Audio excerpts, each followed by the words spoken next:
Have you ever had a moment where your reaction felt completely out of proportion? Not just, I'm a bit irritable today. I mean the kind of anger where you almost watch yourself slamming a door, snapping, and your inside voice is saying, what is happening to me?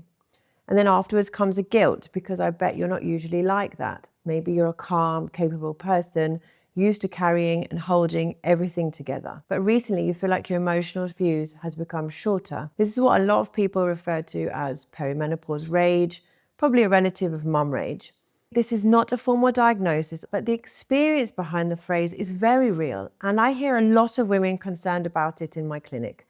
So in this video, I wanted to talk about what may actually be going on, why it can feel so sudden and frightening, how to tell what might be driving it, and most importantly, what you can do about it.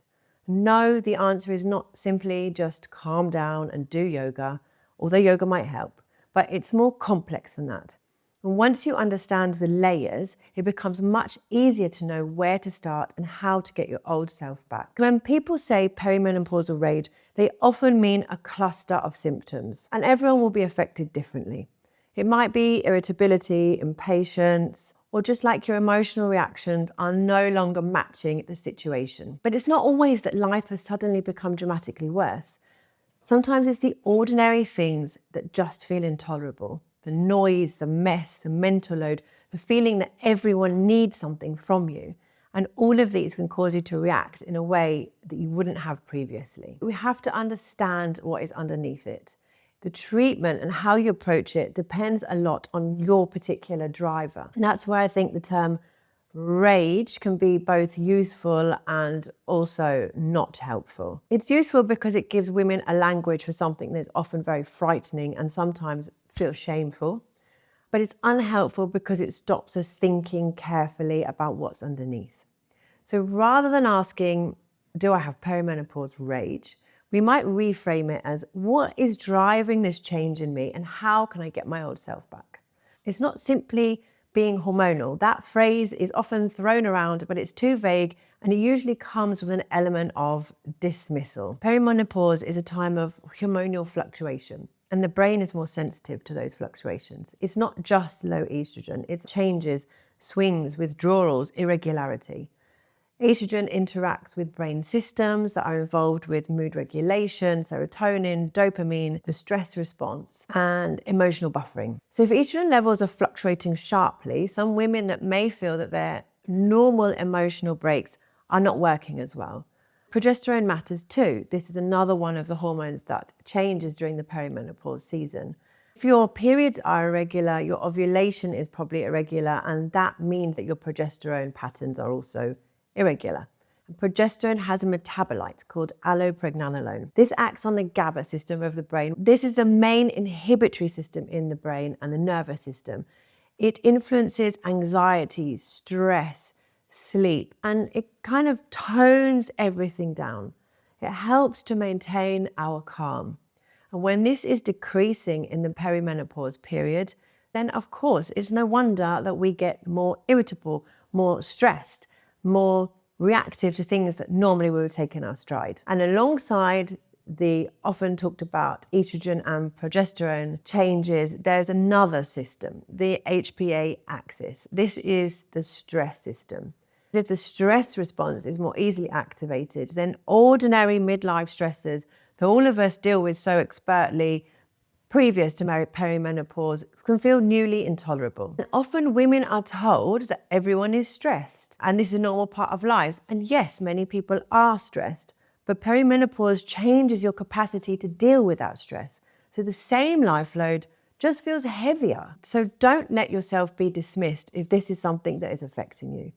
The problem is that your nervous system has less margin to respond than it used to. And that brings me to the driver that I think gets massively underestimated and nearly everyone I see in clinic and all my friends have struggled with at some point. If you're new here, I'm Nina, I'm a GP, a former gynecologist and also a mum of 3, so I'm very aware that midlife health advice has to work in real life, not in some imaginary version of life where everyone has endless time and emotional bandwidth. And that's what I want to share on this channel. Make sure you're subscribed so you can be notified of new videos. And now let's talk about the first thing you should look at with regards to this very under-discussed symptom. If I could get every woman with perimenopause irritability to look at one thing first, it would probably be sleep. Not because sleep is the whole answer, but because poor sleep is one of the fastest ways to lose emotional control and also to improve it. When your sleep is bad, your brain has less ability to regulate impulses, tolerate frustration, and respond flexibly. The thing that you handled calmly after a good night's sleep becomes the thing that tips you over the edge after 3 nights of interrupted and poor sleep. And perimenopause is the perfect setup for poor sleep.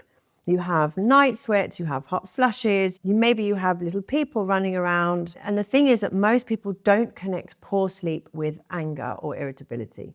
They only see the effects of the poor sleep, but the sequence might be night sweats, broken sleep, low emotional control, anger, guilt, more stress about the anger and the guilt, worse sleep because you're overthinking things, and the cycle continues. But the good news is that then we have an entry point.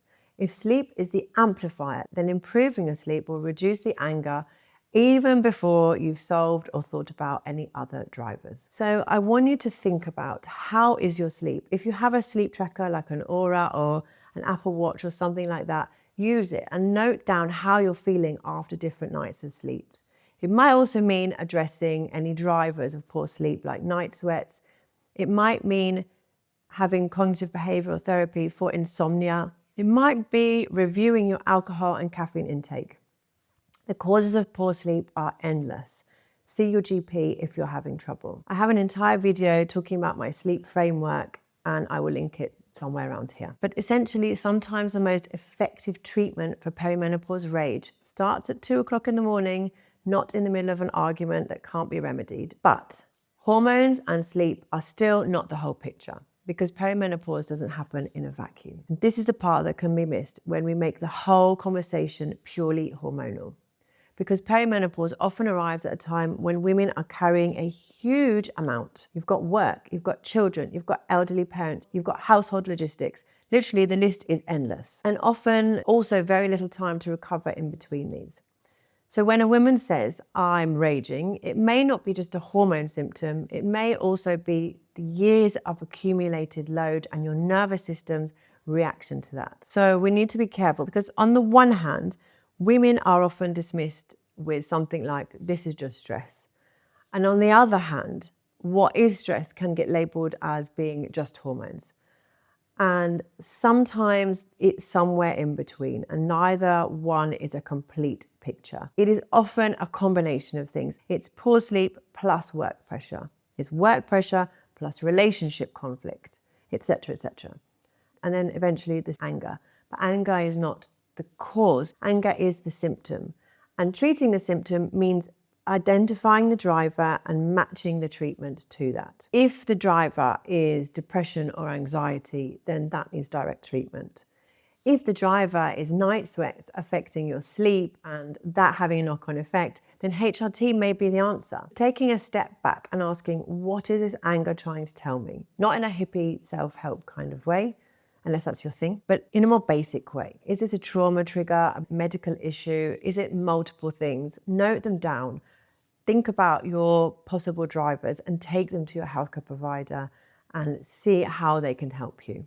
Because knowing what the anger is pointing to helps to prevent a one-thing-fits-all strategy.